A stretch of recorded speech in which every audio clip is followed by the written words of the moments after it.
সুখ এবং শান্তি দুইটা দুই জিনিস। একটু খেয়াল করে দেখবেন, এই পৃথিবীতে সৎ মানুষের চাইতে অসৎ মানুষগুলো একটু বেশি সুখী। কিন্তু তাদের জীবনে সুখ থাকলেও শান্তির অনেক অভাব। কিন্তু মানুষের জীবনে সুখের চাইতে শান্তির অনেক প্রয়োজন।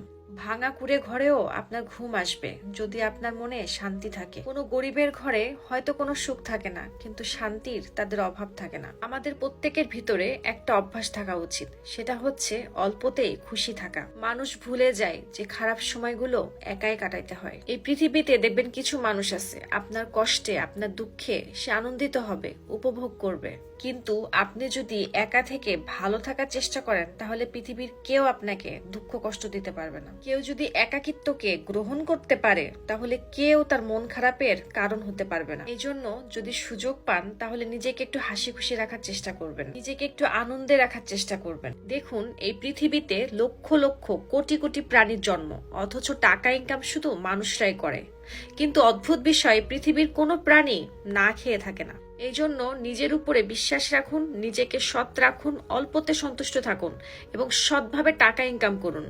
যদি আপনি এই পৃথিবীতে ঠকেও যান, তারপরেও কিন্তু আপনার একটা শান্তি কাজ করবে যে না, আমি সত্য ছিলাম, আমি সৎ ছিলাম। দেখবেন এই পৃথিবীতে কিছু কিছু মানুষ আছে যারা অহংকারে নিজেদের পা মাটিতে রাখতে পারে না। তারা ভুলে যায় তাদেরকে কিন্তু একদিন জবাব দিতে হবে। যাদের ভিতরে নিজেকে নিয়ে অহংকার আসে, গর্ব আসে, তাদেরকে বলবো একবার হলেও কবরস্থান থেকে ঘুরে আসেন, হসপিটাল থেকে ঘুরে আসেন। দেখবেন আপনি সব উত্তর পেয়ে গেছেন।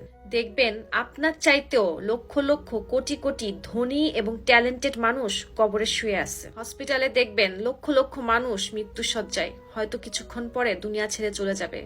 এসব মানুষদের দেখলে কখনো আপনার মাথায় অহংকার আসবে না।